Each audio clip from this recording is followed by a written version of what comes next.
I'm talking today with Rob Paulsen, renowned actor, primarily known for voice acting in animated TV and films and video games. So, how are you doing today, Rob? You know, I'm breathing and I'm not in jail, but the day's not over yet, Brett. Greetings from the water tower. How are you, bud? I'm doing good. You're in L.A.? I am, just northwest of LA. I live in a little town called Agora Hills, which is in the Santa Monica Mountains in the Malibu area. Oh, yeah, I've heard of it. I haven't been, I've only been to the airport in California, the LA airport. That is in itself quite an experience. Yeah, I was just at a terminal, really. But I'm in California, so. And where do you live? Outside Chicago. Oh, great. Cool. I'm from Michigan. I'm from Michigan originally, so I know the whole area. I got my Tigers hat on, yeah. One of my favorite logos. Amen. I got to say, and I mean, I love, look, I'm a sports nut. As a Lions fan, I am the living embodiment of the phrase long suffering. But you guys in Chicago know all about champions. The Blackhawks logo is one of the coolest logos in sports. As is the Red Wing. I think the Red Wing is a killer logo, but I got to say, the script D is really cool. You don't even have to be a Tigers fan to dig that. And no, I always liked it. I think because I grew up as kind of a Yankees fan because my grandfather, so Detroit had a similar look. Yeah, Yankees and also the Mets. Those are also cool. Yeah. Cool logos. Yeah, but I agree. I mean, obviously I'm a native son of Motown, but if I can be as objective as possible, the Blackhawks logo, Red Wings, Detroit Tigers. I also I love the Maple Leaf logo. Okay. Simple, but it's everybody. You know exactly what you're looking at. Right. And the colors, dark blue and orange, are the Bears colors. So I like them all. Yeah. When did you leave? When did you leave the Detroit area? Well, I was born there, and we ultimately left to move to another spot in Michigan when I was 10. But I came out here to LA to ply my trade in 1978. So I have been here for 42 years, and I've ended up being a blue collar worker in the Dream Factory, and I'm pretty damn proud of that. So yeah. You've been in a lot of stuff. Yeah, I've been around. I'm like an old shoe or a herpes sore, depending upon how gross you want to be. But the cool thing about my gig, Brett, as you can imagine, is when I was a kid in my 20s, or maybe 28, and I had already been in LA for 6-7 years doing TV, music, movies, the normal stuff. My background is theater, improv, like the typical run-of-the-mill actor. A lot of music. Lots of rock and roll. But when I got here, although I ended up doing animation, it wasn't the ostensible reason that I came here to work. Right. I have, like many others, found a way to live that axiom that luck is when opportunity meets preparation. I ended up getting lucky because I moved to LA.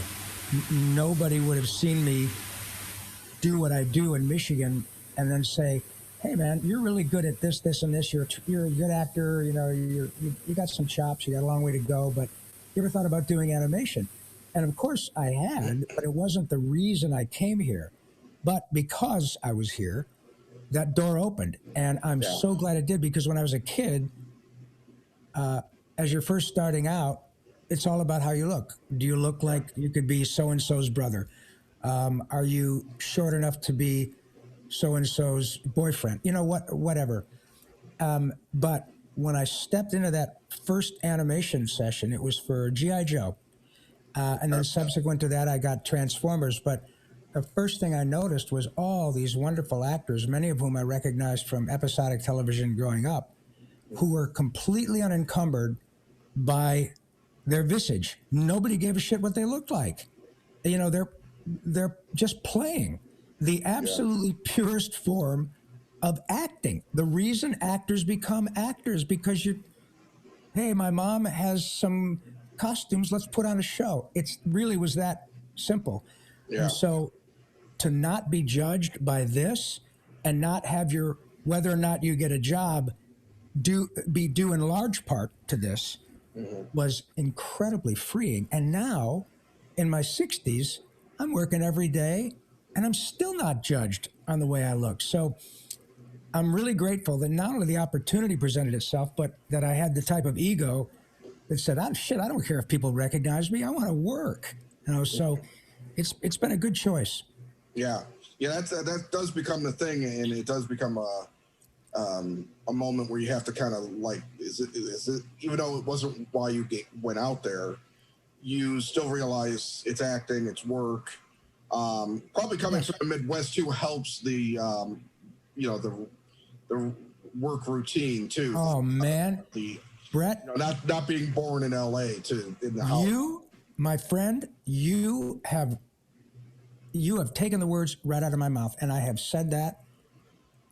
I don't even, hundreds of times in interviews over my life. There is, to be sure, and I'm talking to a son of Chicago, there is absolutely, to be sure, something to be said for that Midwestern Rust Belt work ethic vibe. Obviously, there are people all over the country who work really hard, but man, I have to say, I've got a bunch of other friends out here from Detroit, Tim Allen, Dave Coulier, just a lot of great talents. Every one of them didn't know anyone, just like me when I came here. Yeah. And none of us expected it to be easy, whatever that means. But we mainly understood that no one forced me to be here. The question I get from people who are creative and who want to become actors is, "Oh my gosh, isn't it hard?" Well, I don't know. It motivates my soul. I do it because I can't not do it. Hard is, being a beat cop in Chicago in the winter. Yeah. Hard is pouring hot tar on a freeway in August. Hard is running a farm. Hard is trying to keep a business alive during COVID. That's hard. But nobody shoves a gun in anybody's mouth to be an actor. So, you know what I mean? So when you come out here, or you go to New York, or you go to Chicago, and you're broke, and you don't get the 100th audition in a row that you've done, and you still don't get it, well, is it hard? I guess. But it's your choice, 100%. And that was what motivated me.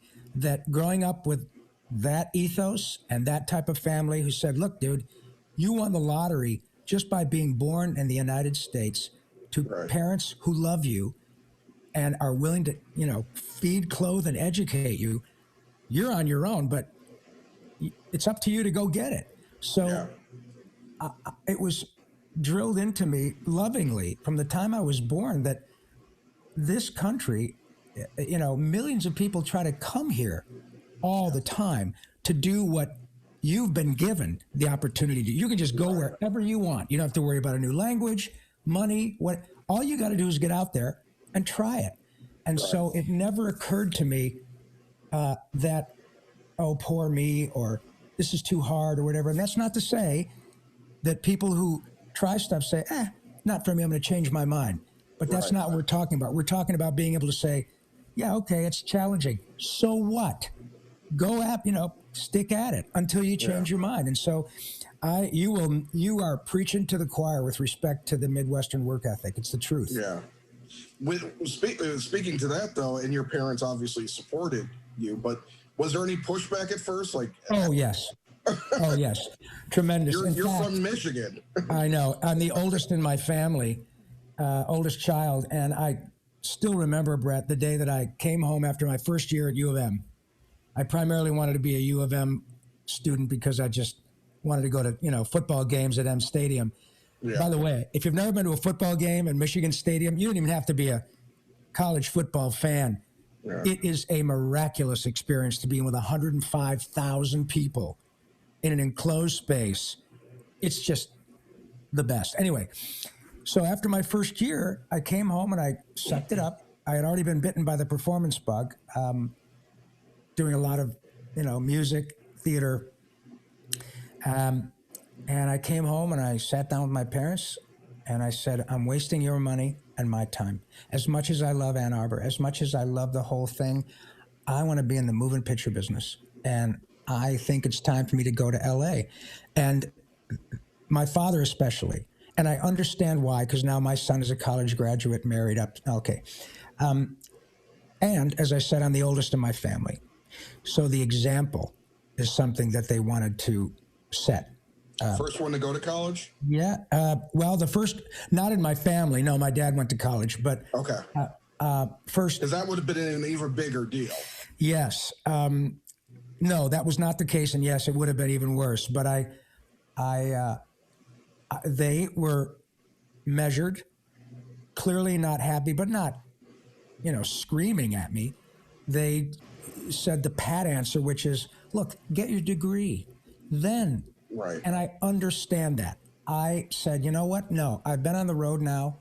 I had actually joined a theater. I'm sorry. I had been doing live music, live theater in high school and all that. And I had an opportunity during the summer after my first year at Michigan to join a theater company that I had auditioned for, unbeknownst to my parents, and I'd gotten accepted. And they wanted me to come to LA to join them and go on the road. And so I made that decision, and I was obviously old enough to make it. And my parents were pretty philosophical. They were like, look, we love you, and there will always be a place for you to stay, not forever. But you do understand that the money that follows you to Ann Arbor does not follow you to California, right? You know that you are old enough to be drafted, you're old enough to vote, but you're also old enough to make your decisions, which don't necessarily include whatever we're sending to pay for your college. And I thought, well, I thought you were going to say that, but I get it. Yeah. And so off I went. And to my dad's credit, many years later, I remember in the house we're in right now, he took me aside and he said, well, sure as hell glad you didn't listen to your old man. And all my siblings went to college. So that's good. It all worked out fine. It didn't give them the wrong idea. That's right. And your point is an excellent question, because it usually is the case that youngsters get pushed back from their parents because they get that the odds are astronomical.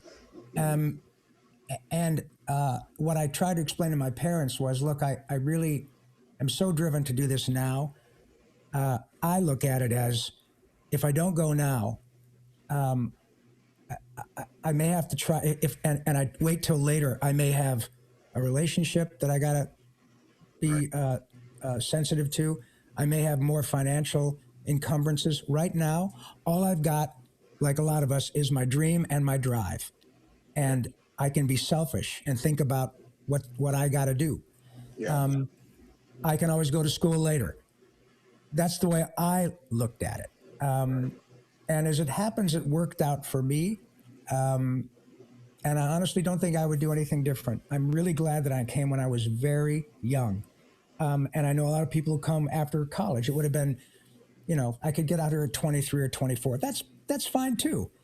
But for me, I just wasn't as driven to get a degree per se as I was to do practical experience. I wasn't interested in the theater degree. I didn't want to teach.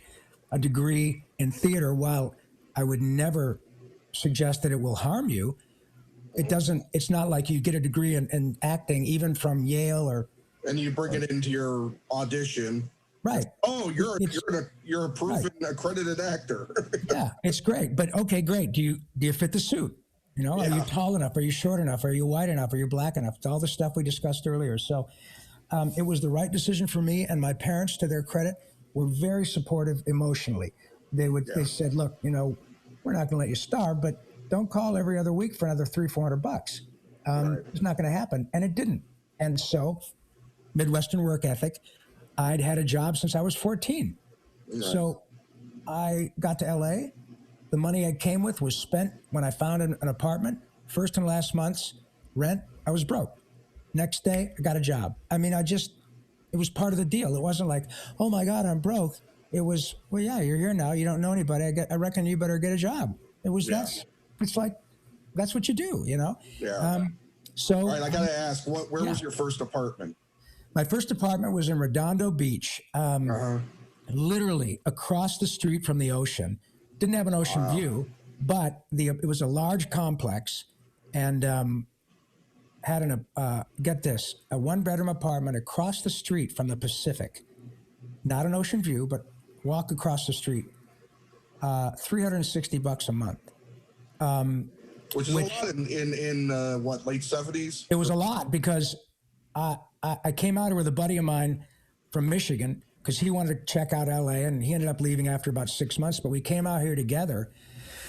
And so my part of that was $180 a month, and I had a $100 a month car payment, and that was pretty much it, plus, food. Right. And I'm lucky that my dad taught me how to be fairly handy around the house. I can, put in a new faucet, toilet, fix stuff. And so I went, it was a big apartment complex, and bless her heart, Betty Peterson, sweet lady who managed the building. I went to her one day and I said, Mrs. Peterson, I don't know if you're looking for somebody to clean apartments or fix things or whatever, clean apartments when somebody moves and prep it for the next family, but I'm pretty handy and I'm willing to try this for a month and see if you pay me, I don't know, $8 an hour or whatever, and I'll keep track of the hours and you can take that off my rent. I'm an actor, and instead of waiting tables, it would be great if I could work right here in the complex. And as long as the work got done, I could go on auditions. It was a long way from Hollywood. A lot easier. Yeah. And it worked out great for 2 years. I cleaned apartments, fixed screen doors, faucets, leaky toilets, whatever it was, in exchange pretty much every month for rent. So, necessity is the mother of invention, and it works. Yeah. Good. Thanks. Let me ask you about one of the first credits that kind of interested me, just because I'd like to hear your experience making it. You did, some live action stuff, mostly in the beginning. Yeah. You were a cameraman. Body double. On Body Double. Yeah. How was that experience? And man. I watched that recently, and I wish I knew that you were in it because I would have looked for you closer. Oh, please. It's not a big deal. Do you have any lines in it? I did. In fact, I had more than the lines that ended up. There was, as typically, they shoot a lot of stuff, and I ended up in the movie, but with a smaller. It's an interesting story how that came about. I was doing, as you suggested, live action. I'd already done a half a dozen features and episodic television, MacGyver, Saint Elsewhere, Love American Style, Amazing Stories, a pilot on camera commercials. And so another audition, I went to read. I want to say it was at Fox or I don't remember, maybe Paramount. I don't remember, but went to read. Brian DePalma had just had pretty great success and a lot of controversy around Scarface? Yes. And there were a lot of, I remember the LA Times was suggesting, wow, the violence it really should be rated. This is before NC-17 or somewhere between R and X. And I remember Mr. DePalma, the quote was something like, well, geez, if you guys want an X-rated movie, I'll give you one. And so Body Double was the follow-up to Scarface. So I went and read for it, and I got home and there was a message on my phone machine saying, wow, you did a great job. Brian DePalma really likes you. The part you read for is not the part they want to use you for, but you got a job. You're going to be working on the show for, 3 or 4 days next week. Great. Location is in Hollywood. Off you go. And so I ended up being as you recall, the movie's about a murder mystery surrounding the porn movie industry. Right. So it's already a little bit dark. And Craig Wasson, Melanie Griffith. And in my sequences, I played a cameraman shooting a pornographic movie. Right. And the guy who played the director to my cameraman in these scenes was Al Israel, who in Scarface was that nasty, badass guy who was the chainsaw guy. Yeah. Remember that? Yeah. That was one of the reasons the LA scene Times... as a kid that I always thought was more gruesome than it really was, because I would look away. Oh, God. What's in your head than what actually showed. Yes, totally. And I remember watching, Scarface, because I really enjoy Brian DePalma's, he's Brian de frickin' Palma. He's a great director. And when I got to the set, I didn't know that Al Israel had been cast in my scenes. And I go to makeup, and the first thing I said was, "Oh my God, you're the guy from Scarface." "Yeah, how you doing? I'm Al Israel. Nice to meet you. Who are you?" I said, "I'm Rob. Oh, you're the kid who's the cameraman. We're going to be working together." And I thought, "Oh my God, this is great." But when we started working, I didn't, because it wasn't the part I auditioned for. When I got there, I had to be kind of filled in on what was going on. I didn't realize that they actually had used real porno actors as extras in these particular sequences. And so we're in this closed set. It was just me, Steve Burham, who's a wonderful DP. I think he's done pretty much all of Mr. DePalma's work, but Steve Burham is a wonderful director of photography. And it was DePalma, Burham, Al, I think Melanie, and me, and the extras, and that was it. A closed set, not a bunch of lighting people and all that. And I didn't realize it, but it was for the following reasons. They get saying, "Okay, folks, let's get ready." And all of a sudden, I see the porn extras start fluffing, start getting ready. And I thought, holy shit, this is not at all what I expected. I'm a 27, 28-year-old kid from Grand Blanc, Michigan. Oh my God, what about my parents? See that? It really did. It started going through my mind, but then I thought, Can't let them see this. That's right. Here you go, dude. You're a professional. You're gonna you can quit, but that's not a good idea. No. So the point is, it worked out just fine. And one of my illustrious lines was, I'm shooting, and Al is over here directing, and I look over outside, and I say, "Where's the cum shot?" And I do remember you now. Isn't that great? I wasn't sure if it was you or Al that said. No, it was me. And here's the most beautiful part of that story. Cut to 15, 16 years later. I'm in my home here. I'm asleep, and my son had a couple of buddies over, and they're watching TV. My son comes in the bedroom, comes to my side of the bed, and he says, "Hey, Dad." I said, "You okay, buddy?" He said, "Yeah. Were you in a movie called Body Double?" And his buddies had been watching it. And he said, one of his friends had said, "I think your dad is in this movie." And so they watched it, and they froze it on me. And I said, and my wife started laughing. She said, oh my God, here we are 16 years later. And you did that movie when our son Ash was born. And here I was in my mid-30s, and my kid said, "Is that you in Body Double?" And it was. So, I own it. It's a great line. It's a great moment. Isn't that great? It's one of the few, when I rewatched it recently, it was one of the main things I remembered from seeing it as a teenager myself, back when it came on like HBO or whatever back in the day, because I don't think I saw it in the theater. An older friend of mine said, "Hey, you got to watch this movie Body Double." Yeah, it's a pretty intense movie. Freak. Yeah, it was crazy. People ask me now as I've gotten older, and I've had stuff that's ended up on the internet and YouTube and all that. Gosh, do you regret A, B, and C? And I don't. Because if someone pays me, I have the choice to say yes or no. Obviously, you make decisions, and I don't regret working on Body Double. My point is that once I take money from someone as an adult who is capable of making rational decisions, shame on me if 10 years later I say, "Boy, that was a piece of junk." Well, you had no problem cashing a check. So, good or bad, I own it. And I appreciate you asking. Yeah, no, when I saw that, I was like, I have to ask about Body Double. Of course. So let me skip ahead to now. Does COVID prevent you from working, or is it actually still kind of work out okay because it's you alone in a booth? Right. Well, I'm working primarily from home. I rarely, during COVID, yeah, like tomorrow I'm doing an episode of Animaniacs here at home. Yesterday? Yeah, yesterday and Monday I did an episode of Curious George for PBS from here. I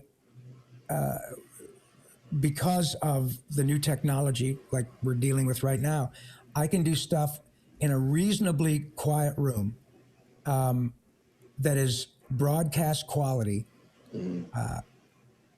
but I will always prefer being in a studio. I love being around the other actors. A high tide raises all boats. When I'm in a room with Billy West or Tress MacNeille or Mark Hamill or Maurice LaMarche or Tara Strong, the usual suspects, Yeah. it makes me better. And it's also a whole lot of fun. So while I am so grateful, because as we know, there are millions who can't work, and I'm able, and even people in this business who do live action, a lot of that is still shut down. Yeah. And I'm able to work from home. So I am really fortunate. And the upshot about all of it is that my job is I'm in the happy business. I mean, all I got to do is start talking like Carl Weezer, and, everybody loves Jimmy Neutron, or they love Pinky, or Yakko, or Raphael, and it's a wonderful way to, go through life. So, yeah, I can still work, and I'm working all the time. It's great. Well, another interesting thing I saw on your resume, and I don't know if it's out, but did you do an animated film with Rob Zombie? Yes, it was years ago. It has been out for years. It was called. I didn't catch the title. I saw. Yeah, I would have to think about. It's something kind of dark and probably. It was. It was a dark. God, it had Nazi bikers in it, and Rob is cool as hell. Yeah. I'm not a big death metal guy. I'm a rock and roll junkie. I'm just not a big, White Zombie. What's the Slipknot? I totally Black Flag. But when I went to work with Rob, he was so freaking cool. Yeah. Just loved him. And the first thing he said was, "Dude, I'm such a fan, and I hired you because of this and that, and thank you for coming. Thank me for coming." And then he said, "Okay, here's the script, but I totally trust you. I have a big improv background, which serves me well in this particular job. I want your input. I crave your." His direction was basically, "Try that again. You know what? Try what you did before. Only try this." And it was never no, or stick to the script. It was a glorious way to work. He could not have been nicer. And I didn't expect him not to be, but it was really one of the, I've had thousands of great experiences, but working with a guy who was a bona fide rock star who had no ego and just wanted me to help his project be better is really cool for a guy like me who's a non-movie star. I'm a regular actor. I'm good at my job, and I get better and better. But when you get hired by somebody who has a presence, whose name is recognizable, often it's about them, not with Rob. It was about, "Hey man, you're really helping me out, and I totally need you." And I'm sure he was that way with everybody. It was a really great experience. Yeah, he's an interesting guy because he's really, unlike some people that do like a lot of that stuff for shock, and he's really into all the stuff that he's into, and he's got like I can't imagine walking around with that hair, but other than he's a total businessman. Yeah, he's supposed to be really cool. Oh, he's very cool, and his it's not I don't know him personally, but he's directed House of a Thousand Corpses and has done a really good job in the horror genre directing films. Yeah. But for the few hours that I spent with him, it was pretty clear that while he may be fully invested in shock rock, it's clearly a business decision. He's got a brand. It works perfectly for him. When he was talking to me, it wasn't about, it wasn't like stepping outside every 5 minutes to get stoned or living the rock star life. It was total pro, focused, very articulate, super bright, knows what he wants, understands that you can bring something to the party. In other words, it was just like I put on my Rob Zombie hat when I got 10,000 people in front of me that want to hear White Zombie. Yeah. And then I go home, and I still have tattoos on my face, but I go home and I play with the dog and, help with the laundry, and then go direct my movie. And then I put my Rob Zombie hat back on and go on tour. And it was really an interesting experience and nothing but positive. Yeah. Yeah, I didn't know about, I've known his other work, but I didn't know about this animated film until I saw it in your credits. Yeah. Like, that's one that passed me by, so I had it was pretty cool. I'm in it, Chris Hardwick's in it, Tom Papa? I don't know. And I can't remember the name of it right off the bat, but if you just Google Rob Zombie animated feature, it'll come up. I don't recall it either, and I just saw it, because I went to rescan all your stuff, and that one missed me before. It'll be there. Yeah.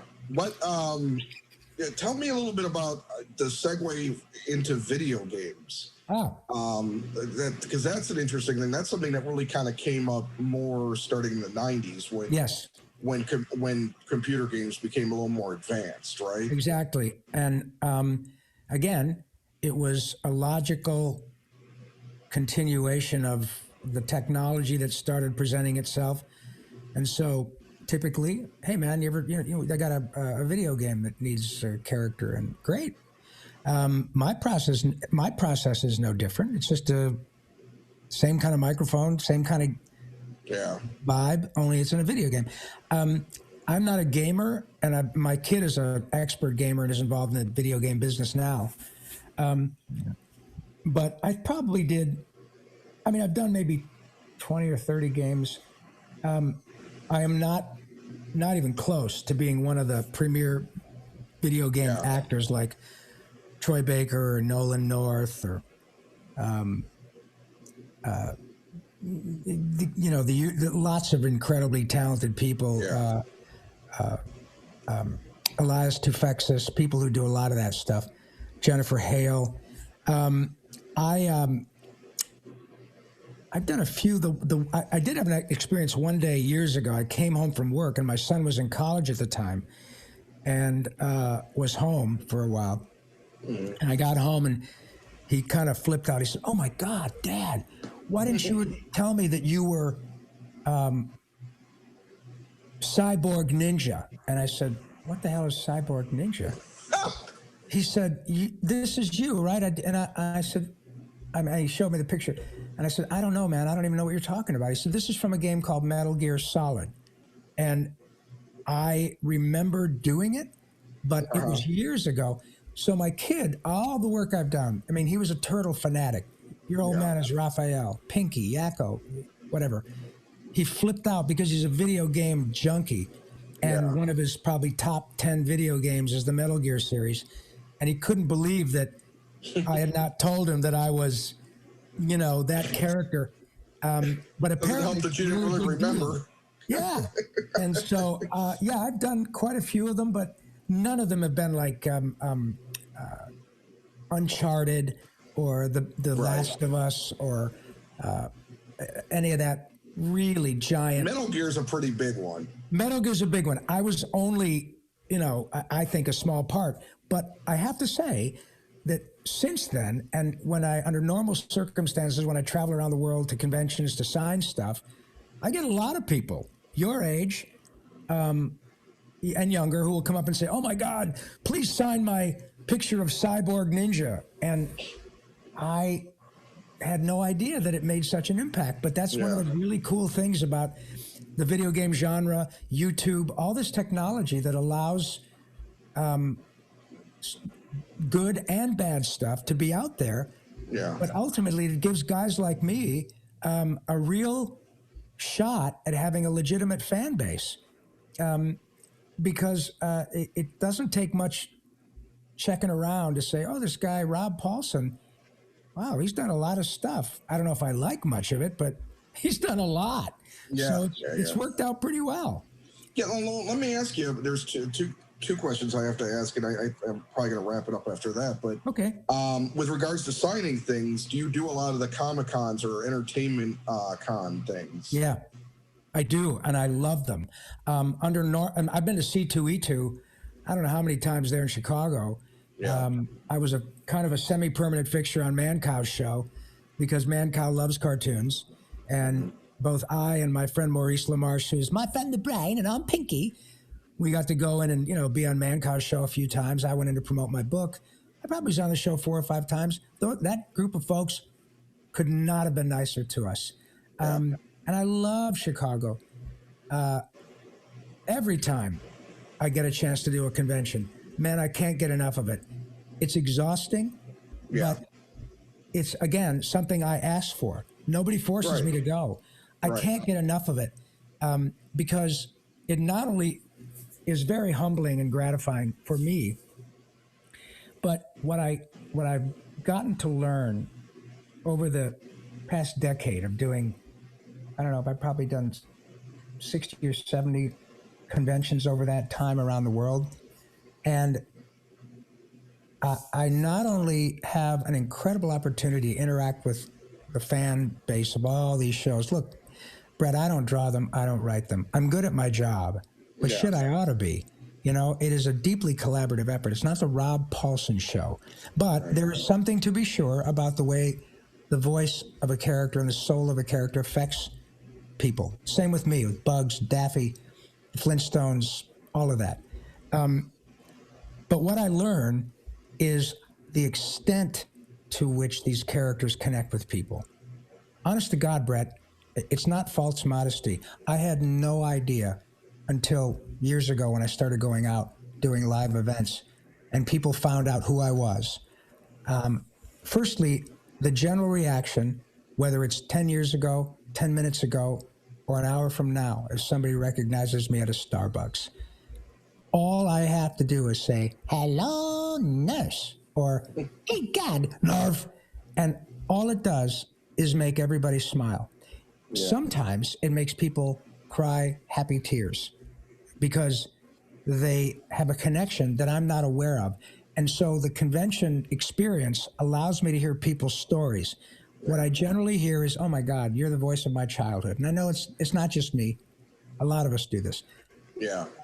But the other thing that they'll say is, they'll say, Mr. Paulsen had a great childhood. Thank you so much for being a part of it. I can't even tell you now. I share it with my kids. It's that alone is overwhelming. But then I hear the following fairly often. Mr. Paulsen, but for Ninja Turtles, Animaniacs, The Mask, The Tick, Jimmy Neutron, Fairly Odd Parents, Ninja Turtles, but for that stuff, my childhood would have been a mess because I was in the foster system. I never knew my parents. Still don't know them. But I went to 6 different homes from the time I was 6 months old to 18. And I was scared to death every time. But as long as there was a television, I knew that I could find you, meaning it could have been Raphael, Pinky, Yakko.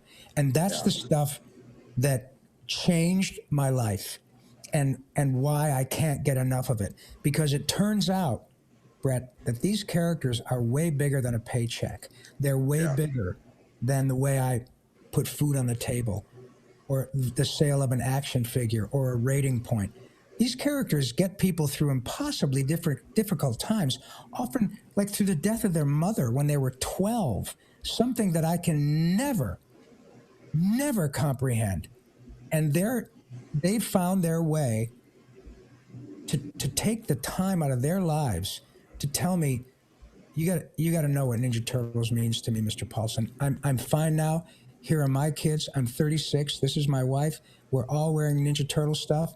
It was worth the drive from Iowa to meet you in Chicago and stand in line and get a hotel room just to tell you what Ninja Turtle. Brett, are you kidding me? Yeah. I don't even know how to, and I've told this story and I'll tell it a million more times, but it is never not overwhelming to me. And so my work has taken on a completely different complexion because I know how important it is. It's fun, it pays well, but long after I'm dead, there will be people as a result of this wonderful collaboration with artists and writers and stuff that I've had the incredible good fortune to do, who will be, whose burden sounds kind of existential, but whose literal burden will be made lighter because of a freaking cartoon show. Yeah. And that's the God's honest truth, Brett. I don't even know how to quantify that compliment. Yeah. No, I mean, it's you know, to be honest, TV has become, or has been for quite a while, or films or whatever, you know, you're watching. Music is a thing. It's a bit of a, I don't know, a healing device in a lot of ways for a lot of people, because they're taking, you know, especially nowadays when people can easily, it's not like when we were growing up where we had to watch it when it was on or else you wouldn't see it. Absolutely right. You could get rid of it as soon as you start watching it if you're not into it, but also you also have the ability to rewatch and anytime. You know, yeah, great. Which means that, you know, people, especially if somebody's rewatching something, it obviously means a lot to them, and it helps out in their lives in some way. Oh my God, and it truly does. And I've got the anecdotal experience over and over and over again, and now with so many folks who have children on the autism spectrum, I am learning how often one of the characters that I happen to be part of happens to be the shiny object for a young man or woman to get out of their head, to get out of their autism. And the experience of seeing two parents who have brought their adult child to meet Yakko, Pinky, Raphael, whatever, and that young man or woman has a really difficult time with very loud sensory overload, right? And their parents obviously love that child as much as they love any of the other children, or dedicate their lives to helping. That young man or woman may, for the rest of their lives, need some help. They may have trouble buying a Slurpee, going to the grocery store by themselves. But when it comes to this particular character, they snap onto it. They United States, Canada, Mexico, Panama. They know all the words. And when I see the parents standing behind their, 30-year-old daughter, whom they brought to meet Pinky, because that is her Jones. And for that 5 or 10 minutes, that sweet young girl is just like everybody else at C2E2. The other 50,000 people who are there are doing the same thing this young woman is doing. They're laughing. They're having a ball. They're utterly inclusive. And mom and dad are standing behind her crying because for 10 minutes they're going, oh my God, this is just a little slice of normalcy. And I see it over and over again. It's just incredible. So this has all happened as a result of the ubiquity of Comic-Cons and social media. And like you said, being able to watch stuff over and over again at will.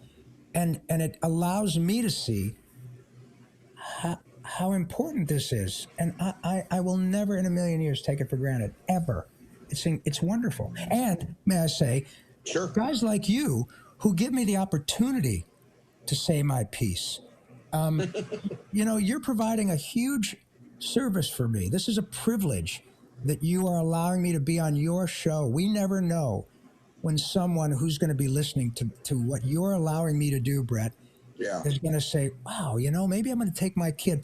My kid loves Batman. I just found out that Kevin Conroy is going to be at C2E2. You know what? Hey, buddy, how'd you like to meet Batman? You love Batman, the animated series. Yeah.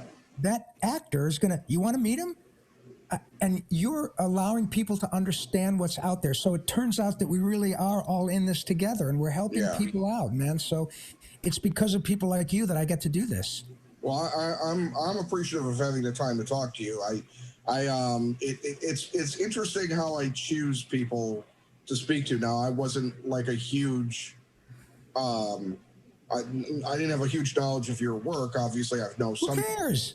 But I thought, your work is interesting enough to have, find out more about you. And Thank you. I definitely have found you to be an interesting person to talk to today. And I appreciate you taking the time. And I think the segment we ended on is about as perfect. Thank you, buddy. End as possible. Because I think a lot of people need to remember about gratitude and love. And especially in this time when everybody's really kind of getting burned out, Man, you hit the nail on the head, buddy. It turns out I've done TED Talks and a lot of public speaking. Clearly, I was aptly cast as Yakko because I'm shut up for 47 minutes. But it really does. It turns out that gratitude, empathy, kindness, love, courage, like love, come from the most unexpected places. And one of which is cartoon characters. There may be people in the audience listening and watching saying, well, yeah, dude, I mean, I love Ninja Turtles, but it's so much deeper than that. And when I see how people react and they tell me the stories of really intense stories that were made easier by my work or the people who do this work, it's impossible to tell people how much that means to me. And so, I'm all about laughter being the best medicine, because the cool thing is you can't OD and the refills are free. And we're all in this together, baby, so we might as well laugh. I hear that. Well, again, Rob, thank you very much for taking the time today to talk. I wish you continued health and good luck. And hopefully we all get out of this sooner rather than later and you can get back in the studio. We will, my friend, and I look forward to meeting you one of these days in person. It would be my great pleasure. Thanks for having me. That would be awesome. Yeah, thank you very much. You have a great rest of your day. You too. Thanks, buddy. Bye. Bye-bye.